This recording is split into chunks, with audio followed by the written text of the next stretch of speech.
G'day, Hawks fans. Welcome to Talking Hawks, connecting Hawks fans from all around the globe with good footy conversation, a few laughs in between game preview and reviews. And if you haven't checked out talkinghawks.com, highly recommend you do so. With today's article being dropped, young writer Smithy ranking the top 5 wins against Geelong from the 21st century. And does the game on the weekend stack up? Anytime we can talk about Geelong wins, we will. But this is all about the Swannies tonight. Chris, got you alongside me, and from the too old, too slow Geelong narrative, we've got a very young, upcoming, quick Sydney side to deal with in Tassie on a very special day on any Aussie calendar. We certainly do, and they've recruited well over the last few years, especially with their academy players. And I think I seen during the week that I think they had an average list on the weekend of 24 and however many months, and they were actually younger than the list we put out on the weekend. So it's going to be a good matchup. It definitely is. So Hawks fans, get involved in the comment section. Let us know where you're watching or listening from, whether it's live or if you're listening to this back, letting us know where you are. If you are somewhere cool around the world, let us know. What do you want to see from the game? Bring it on, Sydney. Couldn't agree more. The teams, mate, they dropped not an hour before we started recording, and I feel like getting in early is going to be the best way. So the two confirmed outs, and we knew they were coming from the review game, and that was Mitch Lewis out with what we think is a left hamstring problem. A little bit of rivalry there with Tom Brown and calculating Cal Toomey, which is a bit bemusing. Mm-hmm. Yep, it's a bit odd that you get two conflicting reports, but anyway, let the boys be boys and butt heads. Yeah, but that's it. We know he's not playing. It's just a matter of how long. Yeah, I like it. I think with the sort of the long-ish turnaround, 7-day breaks as much as you're going to get in a lot of footy. So if we rest him here, I think we've then got a 6-day break there. So giving him 13 off, essentially 2 weeks, and he might only miss one game is the best. And Ned Reeves, it looks like he's avoided major damage, mate, but a timeline isn't 100% confirmed. But I think we can just start with a month and move from there. So Max Lynch, the man we pioneered getting to the club last year, gets a good block of games to stamp his claim potentially as a number 1 or even a 1A ruckman. Yeah, let's hope that he doesn't get any kind of injuries and he can just hold up the fort for, like you said, at least a month or so until the other big timber can come in and join him. Hopefully he gains some form over that time and some chemistry with the midfield group. Yeah, absolutely. Nathan Buckley on SEN spoke glowingly of Max Lynch's competitiveness, which is always a good start for a ruckman, and then you can work your way forward there. But we look at the ins, mate, and this is where it starts to get interesting. The first notable, wow, that's awesome. Sorry, guys, I don't have my glasses on. I don't really want to squint on camera, so I might struggle a touch. I might inflate my screen here. Good old optometrists taking their time with Daz's glasses. We're pioneering getting them back quicker. But anyway, we digress. When we see Chad Wingard's name on the ins, mate, it's if he's fit, he plays. It's as simple as that, surely. It is. But I still struggle. Like I said to the boys the other day, I'm like, I didn't miss him against the wind. Like, would he have made a huge difference? I don't know. But I know he's exciting and he adds something when he's playing his best. So, but where's he playing when he plays his best? I still think that centre forward type role, and I think Dylan Moore hasn't scored in second halves this year. So without Chad there, not that it's a tag anyway, but I think Dill can get maybe clamped down a bit in the forward line if he does get out of hand like he has been in first halves. And if you, not you double team, but if you try and cool, which is the term that the AFL seem to be going with, if it's not a full tag, it's a cool and all these other terms, then you want to leave Chad one-on-one. This is a guy who's been All-Australian twice. I think he's got in his career 4 top 5 best and fairest finishes. If you want to leave him alone, like West Coast did with Cyril in 2015, good luck to you. And I don't think Sydney are going to fall for that. The other interesting names, and all of them have actually got their own cool little stories here, is Will Day is named in the ins. Now, with only 2 confirmed outs and Jimmy Warple hasn't been omitted, there is a chance that Jimmy is in the 22 as well. So until the squad is finalised, there might be a little touch of confusion about how it's going to go down. So work with us as we go through. But Will Day, if he's over his concussion, which clearly he is because he's in the squad, you'd think he'd have to come in as well. Yep, I think so. But I think the important one there probably was Liam Shields named on the ground. So that's not going to change unless he's a late withdrawal. Had a big last quarter, pup. Yeah. I think he was pretty important and sort of underestimated by a few that were looking for him to get dropped this week. But maybe he's a bit of a Tassie specialist himself, which I think is going to be one of our advantages if we are to win this week. Yeah, and we're going to talk about the Tassie connection in just a tick. So the other two names that are on that list, two potential debutants to come in. Let's start with probably our favourite coming out of the mid-season draft last year, Jackson Callow, the local boy, might be getting a run on his home deck. It looks unlikely at this stage, but Mitch Lewis is out. We might need a tall to come in, and he is the one on the extended bench. Yes, actually, talking about that, the list I looked at earlier, I don't know if it's the one you're looking at. Cozzy was listed to start in the ruck, which is interesting. Oh, there you go. I don't think we follow much of those things anymore. Tom Phillips was there starting full forward last week, apparently. Yeah. Anyway, look, they could line up that way. Maybe they want to give him a good run for 5 or 10 minutes and then throw him down forward and swap it up. I don't know. But playing games, I do agree. Yeah, I do agree with the notion that we got to give these kids 3 weeks to a month straight up. I mean, we've done it with Ward and McDonald, who I think it's not getting talked about as much that these kids are holding their spot and holding it well. Both of them had amazingly composed moments last week. But Ned Long at the VFL, averaging 16 disposals and a tick under 8 tackles for the year. Big body. Yep. And if Jimmy Warple does get sent to Box Hill like the message was last week, and we need a bit of toughness around the ball, 8 tackles a week, I'll take that. Yeah, for sure. I did, Box Hill play on the Sunday compared to our Monday game, so we'll definitely know a lot more after that game. Yeah, definitely. And it'll be interesting to see who doesn't line up at halftime, which is a kind of a funny way to watch footy sometimes, but that's the nature of the VFL. Who are we playing VFL, actually? Coburg, mate. Coburg yeah. At 1:05 at Piranha Park. So there you go.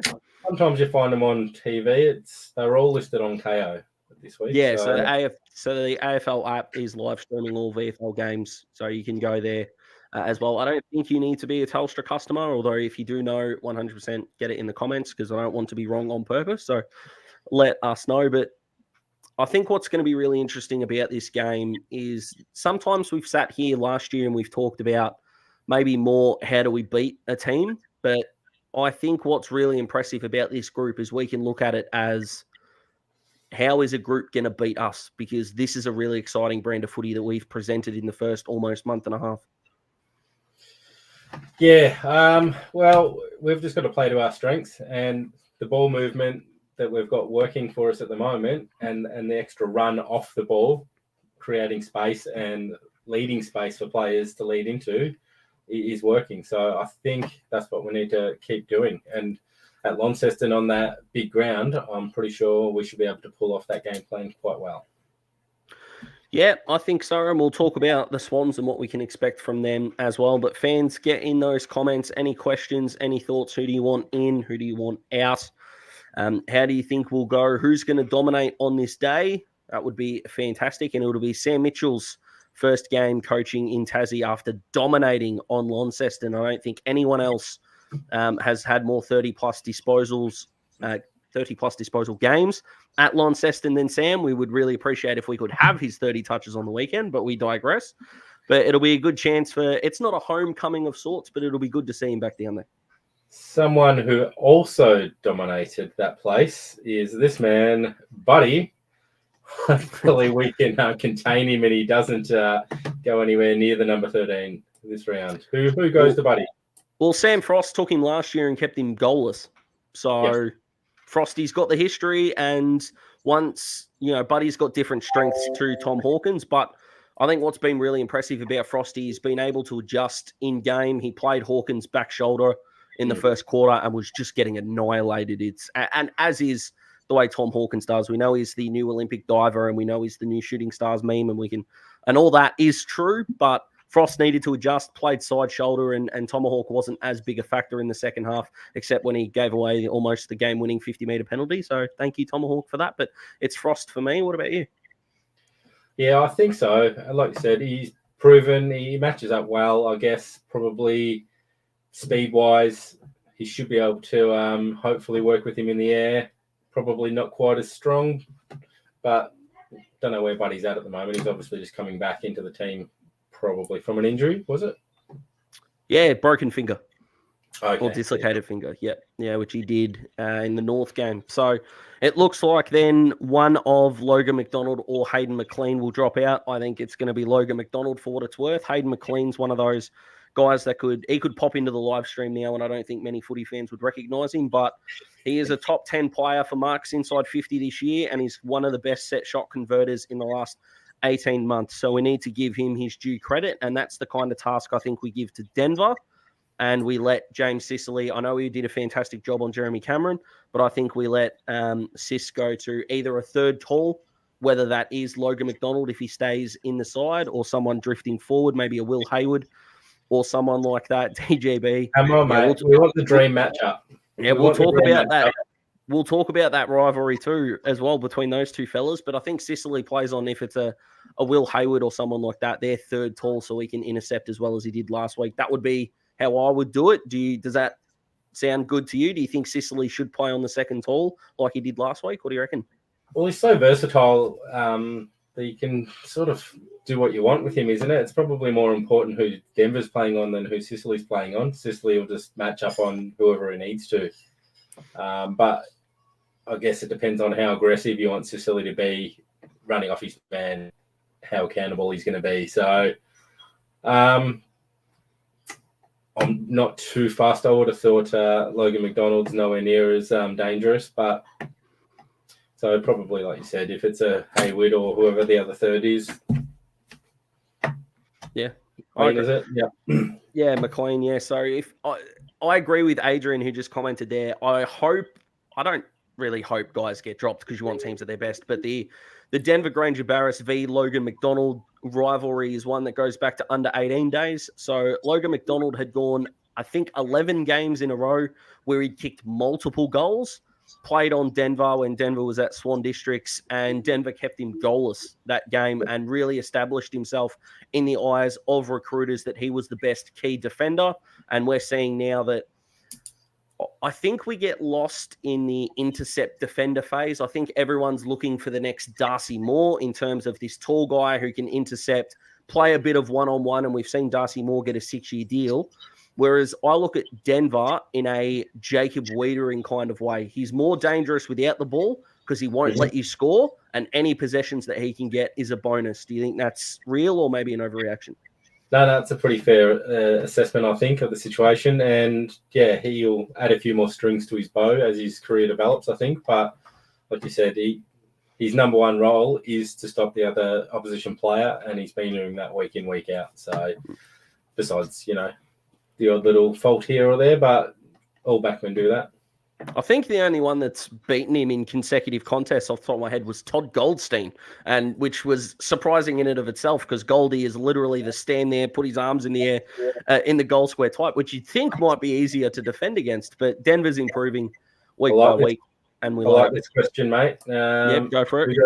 Who goes with Heaney? Well, he's the multiple roles kind of player, but as soon as he enters that forward 50, I'm putting the lasers on Blake Hardwick, who shut down Lincoln McCarthy in Tassie last year. Fagan tried rolling with McCarthy in the middle at times. Hardwick let him go, and we all thought that Hardwick would go to Cameron, but he shut down the actual high half-forward type, which Heaney is. Heaney's a better player than McCarthy, but I think Dimmer, who's not having the greatest month by foot, he's kind of got the Brian Myers kicking style, which looks a bit strange, but for a shutdown role, I think it goes to Dimmer, and we allow Sicily, Scrimshaw, CJ, and potentially Will Day to roam free and carve the Swans up by foot. Yep, fair call. I like it. So that's the sort of the defense done in a way. Well, there you go. Or Impey to Heaney. I like the pace. I'm not sure if Jars could go with Heaney in the air.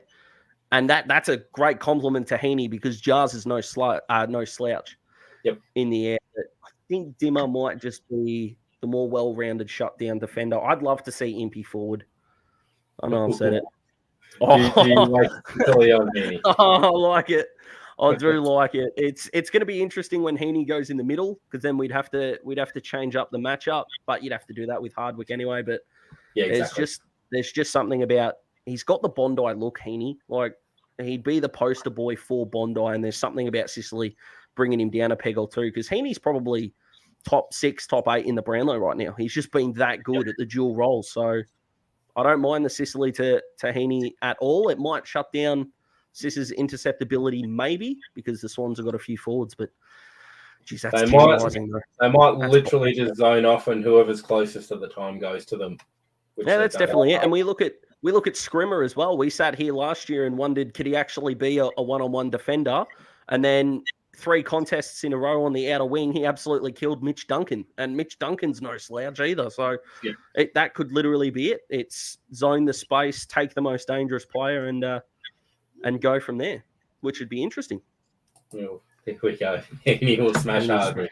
Oh, I'm not so sure about that. Yeah. I'm backing in Dimmer. It's just stop kicking the ball half Matt Suckling style, and we'll be all right. But Dimmer's very smart. So Heaney's probably got him for skill, but I think Hardwick will do very well to nullify him. So be interesting to see what happens. Fingers crossed. Let's go to the part of the ground that always makes us a little bit nervous, mate, and that's the midfield. Now, in the last fortnight, we're actually ahead in clearances on aggregate. We're +3, which is good. That's something that we've called out for, and it's something that definitely needs improving. And no thanks to, yes, Tom Mitchell, but Josh Ward as well, who picked up 5 clearances himself on the weekend, and for 3.5 quarters led us for clearances. So I know he's not a Dacos or a Shelley or Horn Francis or Nick Martin. I know this, AFL media, but this kid makes so many good decisions. It's crazy. Yep. So I think he's just going to continue to roll through the middle and keep just taking easy balls, really. He just reads the ball so well, makes the right decision when he gets it. So same with Duke. He just keeps making the correct decisions. He knows where to go to get the ball. So he's just got that talent, which you can't teach. The great man himself, the Prince of Poowong. We love him. He's our man for a reason. So as much as we need to talk about Tom Mitchell and talking about it, Tom Mitchell in some pretty fine form as well. I'm a pretty harsh critic of the man, but he's been in some pretty good form. So hopefully he keeps kicking that ball long and just keep doing what he's been doing week in, week out. Yep, I couldn't agree more. And as much as that third midfielder, we'd probably say is a Connor Nash type, a bigger body, especially if Josh Kennedy is around the stoppage, who is a bigger body and obviously known to Hawks fans, even though it's worked out pretty well for us since. And Josh, he's been fantastic up in Sydney. The question I think needs to be asked about what Jaeger's role is. Is he doing the role he's being asked to and he's just not as noticeable? Or do you think he's asked to do a role that he's not quite doing at the moment? Because he's been, I'm not going to say invisible, because he's definitely had spurts in games where he's been ultra important, but I don't think he's had a 4-quarter performance yet, which does concern me considering not only the contract that he's on, but the impact that a guy of his talent probably should be having on the game. I feel like he might be getting a little bit more of a defensive role and he's just not used to it. That's my gut feel, because I feel like he gets a little bit lost at times in some of those clearances, and whereas previously he's hunting the ball, whereas now he's probably in the back of his mind thinking if he does have that role, if my player gets it, I'm in trouble. So he's probably trying to be more defensive than attacking, and that might be sort of hurting his game, his natural game. It definitely could be. I don't mind. I'd love more, because he's infectious to watch when he's at the clearances at the coalface. He's a good kick for goal as well. So I'm not saying a Heaney type role, but if the mid forward role is something that we're looking to pursue with potentially him, Nuke, Chad, Punky's probably past it. So if you're rotating those 3 boys, I like it. It's just I feel like that he's probably the forgotten man in that midfield, and he's a guy that can put the midfield on his back for a quarter or for a good 20 minutes of a quarter just to get us back into the contest, and maybe he hasn't had it yet. So harsh or fair, Hawks fans, let us know. Let's talk about how we stop this Sydney midfield, mate, because their names just rattle off. We've talked about Heaney, but Luke Parker, who someone told me he was 29 the other day, and I nearly fell off my chair. Seems like he's been around for 15 years. And that math doesn't quite suit up. But young Justin McInerney's been outstanding in the last fortnight. James Rowbottom, Ollie Florent, the names scream off the page, and I've probably missed some obvious ones in there as well that I can't wait for the Talking Hawks family to let me know. But this is a group that want to win the ball and move it quick, kind of what we are. It's kind of the same style. And how do you think we stop their midfield taking over in this one? Because Launceston's a very friendly midfield ground. I think it's being accountable and quick to react, I guess. If they do get their hands on it first, like you said, they're quick, they've got good hands, and they get it out and they're all skillful by foot. So we need to make it hard for them to get a clean possession. That's about the best. Yeah, I agree. Callum Mills is the obvious one that I missed. So there we go. Isaac Heaney's draft mate, who actually tagged Patrick Dangerfield in round 2 and kept Danger to 13 touches. So do you think they might do another cooling job maybe on Titch? I reckon they might try to, especially with the impact he had last week. So yeah, it wouldn't surprise me if somebody does go to him to cool him this week, and then they'll back in the rest of their mids to win it. Yeah, I think they might. I think Titch is one of those players that you can stand next to him, but good luck getting below him when he's on the bottom of the pack and trying to ditch the ball out. Go on. Yeah, Duke started the game on fire. Could they try to cool him at the start of the game?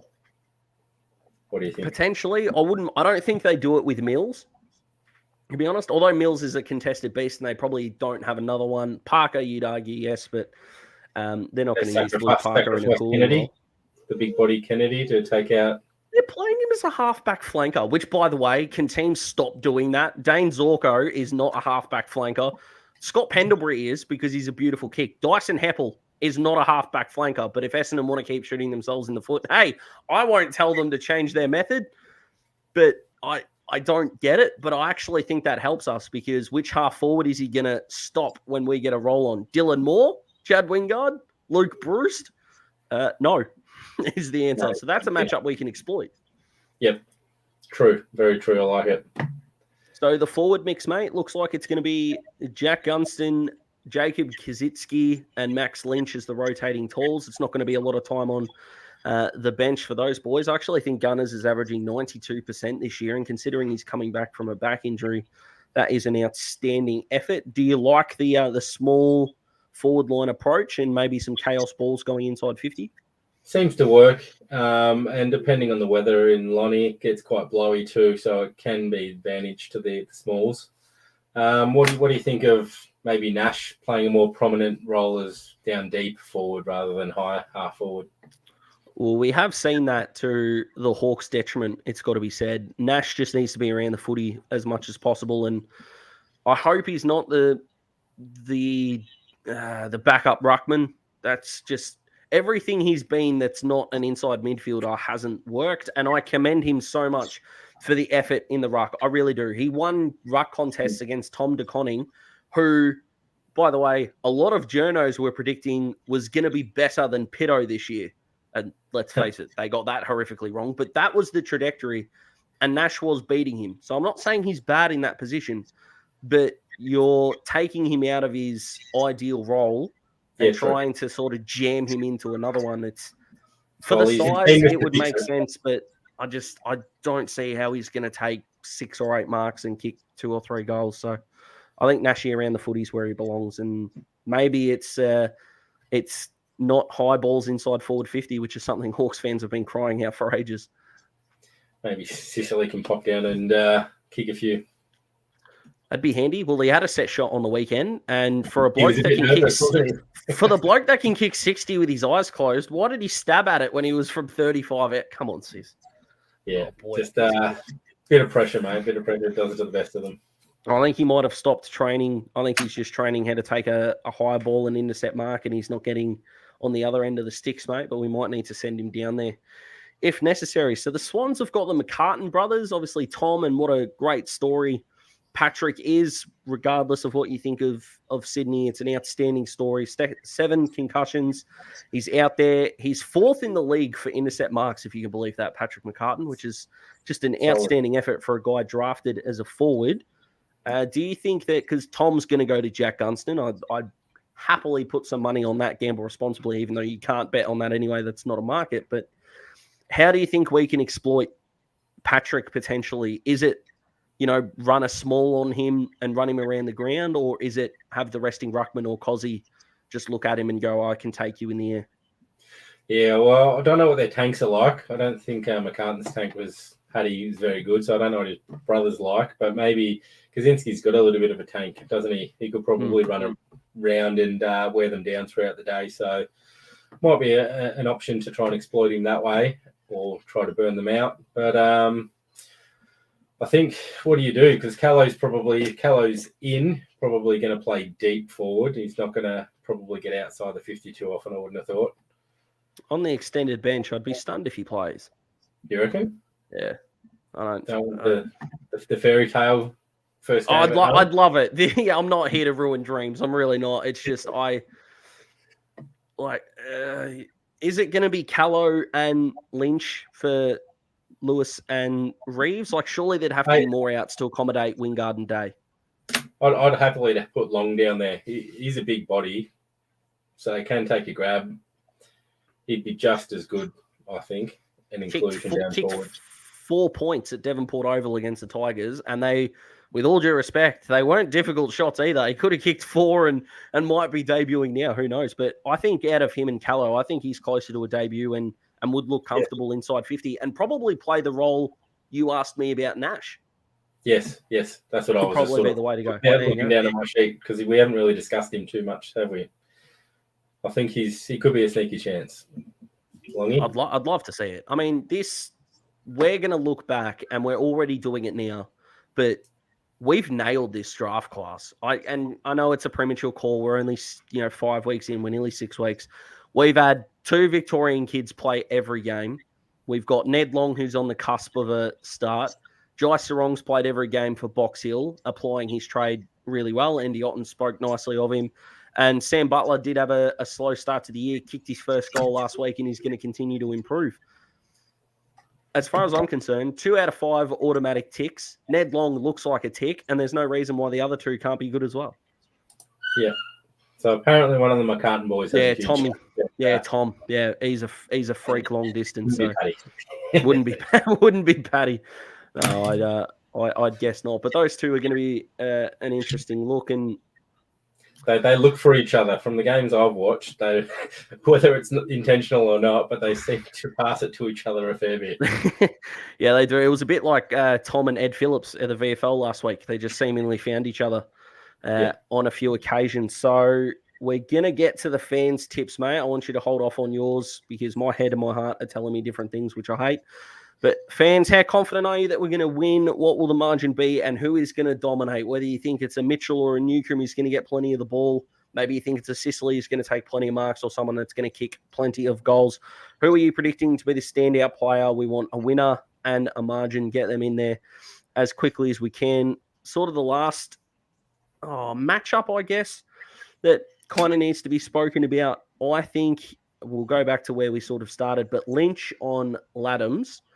The reason why that's an interesting one for me is Laddams for Port, I think it was last year, beat Grundy pretty convincingly as well by jumping into his ribs, which is something that we noted Max Lynch doing it more well. Laddams is 24. I think Lynch is 23 or 24 as well. I think that's a matchup that is going to absolutely decide how in sync these midfields are, because we've lost Ned Reeves, who was 4th in the competition for hit out to advantage. Laddams came in last week and had 24 touches, and you think, oh yeah, you beauty. But in the ruck, he didn't have as big an impact as he did around the ground. So I think this is one of those matchups I think a lot of people are going to gloss over, but we shouldn't. If we can get an advantage there with Mitchell and with Newcomb, who had a combined 64 touches, I think we'll be away. Yep. Sorry, I'm just catching up with some of these. Hawks by 10. I'm comfortable with that.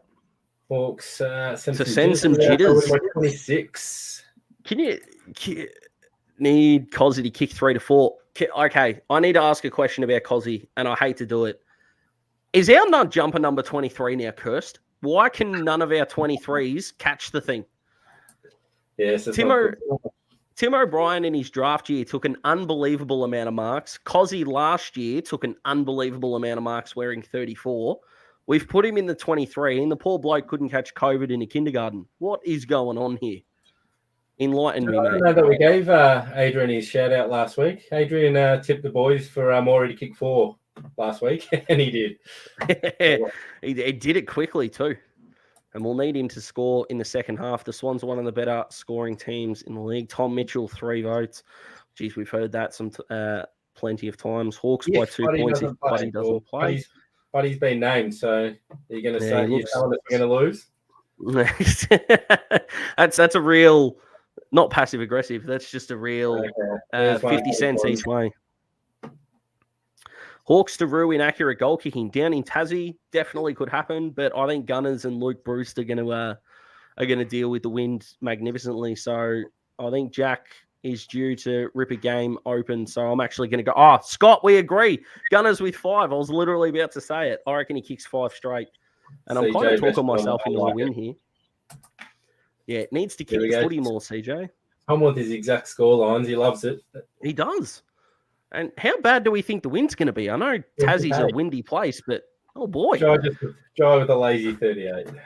His second previous best was 23. He's gone to 31 and now 38. I like it. 4 weeks from now, he'll have 61. Hawks by 5 points because he kicked 4. I like it. I'd be extremely happy because he kicks 4. I'm not sure if he's got it in him or not, but I think he's only got one bag. He's only got one bag over 4, and that was the 5 he kicked against Adelaide. The ground, Launceston. Hawks by 10 points or 10 goals? What do you reckon? I'm going to go with points until Matty tells us we're wrong. I don't want to make that assumption. So just before we get out of here, mate, give us your tip, how much, and which Hawk dominates. I'm with you, mate. I think I'm a bit torn. And can we pick a draw? Just 50 cents each way? Based on the form against Geelong, you'd think we'd want to keep firing, and it's possible to do so. Like I said, that's our biggest advantage playing down at Launceston against them. So I want to say Hawks, but I do think the Swans are in good form and will win by 17 points. I've only tipped the Hawks once, and it was against St Kilda. I've tipped against them 4 times, and we're 3-1. So I'm going to put the reverse moz on Sydney here and say the Swans get up. I think it'll be close as well. I'll say 20. Maybe there'll be 20 points around that mark. I think the 3.5 goal mark probably seems about right going in. Who dominates, mate? I don't know if I caught you or I'm just well, you want my long? I'm going to say Longy to debut and kick 3 goals. Mate, we will build a statue for him, I think, down in Launceston if he can manage to do that. It would be unbelievable. So I'm going to go with Gunners to dominate. He'll kick 5, and hopefully it is in a win. So to stop the Swannies, I don't think Callo's going to do. I hope I'm wrong, but he's on the extended bench. So until he's actually named, I like the excitement, Fred, and we love having you around. I really hope he does get named. The quicker the better. But on the extended bench, I'm just worried that he might not get named, and we might feel a touch disappointed. I like this prediction. Chad to give away for. Oh yeah, and it won't be at the umpire. It'll be at a teammate, and they'll just misinterpret it and go, "That's 50." Like Dylan Moore will kick it out on the full or something instead of hitting him on the chest, and you'll have a go at Dylan, and one of the umpires might think it's a start at home with 4. For Callow to kick 4, so let's hope he gets a game. So yeah, fingers crossed the hometown boy. So to beat the Swannies, we've got to get the ball first out of the midfield. Here's one. Sammy, welcome to the show, partner. Hawks by 1. Okay? I'm not sure if talking to partners on the show is okay, but Sam, do you really think you can handle us winning that close, given how I was last week? You're setting yourself up there for a miserable afternoon and then an extremely happy one.